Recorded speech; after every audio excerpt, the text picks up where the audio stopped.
Hey foodies, welcome to CookingShooking. Today we are going to make dhaba style paneer masala. It is a very easy recipe and the taste is just as good as a dhaba. So let's get cooking. We will begin the recipe by first marinating the paneer cubes with some masala. So here I have the paneer. It is about 250 to 300 grams of paneer. I have chopped it into cubes. This is looking good. Now we are going to add in the masalas to it. In a mixing bowl, I will add in the paneer. Along with that, 1 teaspoon of salt, about 1 teaspoon of Kashmiri red chili powder, about half a teaspoon of Garam Masala, and about a quarter teaspoon of Haldi Powder. Now I'm also going to add in about 2 tablespoons of water to this and then give it a good mix.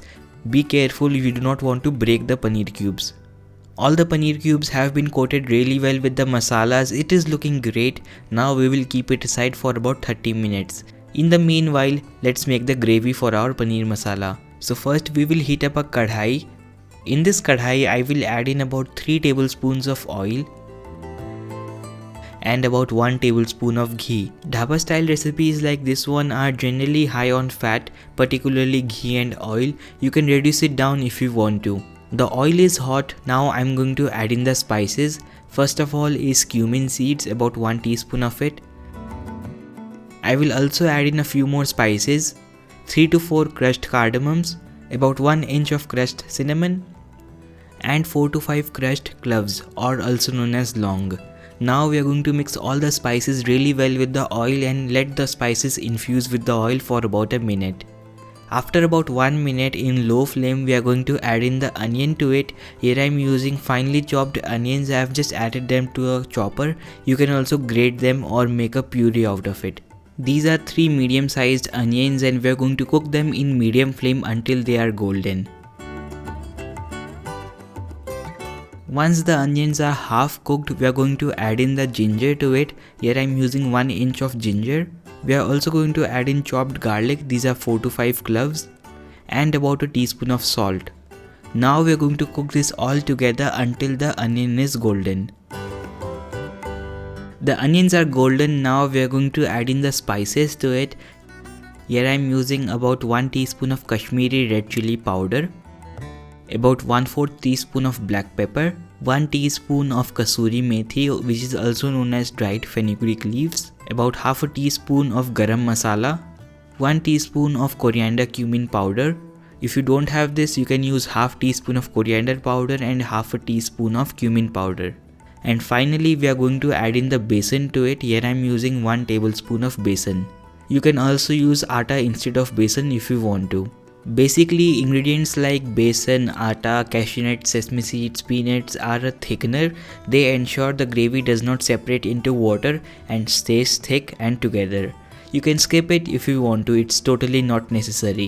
Now we are going to cook all the spices and the besan really well in low flame for about 2 minutes. This step will bring out a really nice flavor. I like to call it bhunify. Perfect, now it is looking nice. I am also going to add in about 1 tablespoon of chopped coriander leaves. You can also add in a little bit of mint leaves if you want to. We will cook the coriander leaves for about a minute in low flame. All the spices are cooked and they are looking perfect. Now we are going to add in the tomatoes to it. Here I am using 4 medium tomatoes which are blended roughly in a grinder. Here you can see how it is thick. You can also grate them or chop them finely if you want to.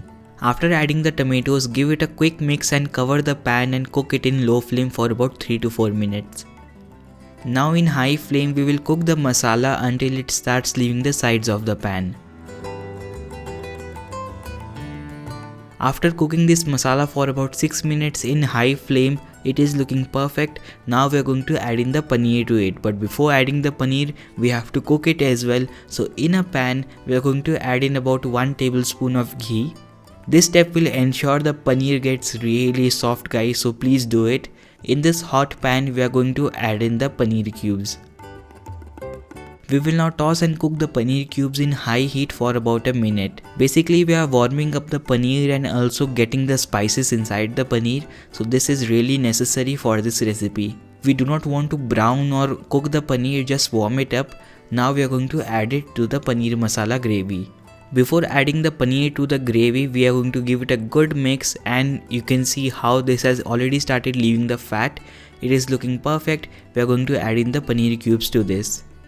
Along with the paneer cubes, I will also add in about 1 cup of water. Now we are going to give this paneer masala a really nice mix and then cover the pan and cook it for about 2 minutes in low flame. This will ensure the masalas and the paneer infuse really well. Doesn't that look perfect? Let me also break one paneer cube and show it to you how soft it is. The masala is extraordinary. I want to show you the paneer. Perfect dhaba style, isn't it? So when are you making it? Our paneer masala is ready and it is looking absolutely delicious. The main difference between a restaurant style sabzi and a dhaba style sabzi is the way we cook it. Restaurant style is very subtle and smooth. Dhaba style is very rough and hard, but the taste is absolutely delicious.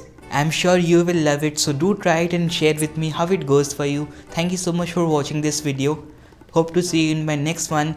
Please do watch my naan recipe as well. I will be posting it very soon. Naan goes really well with this paneer masala. Bye for now. Take care.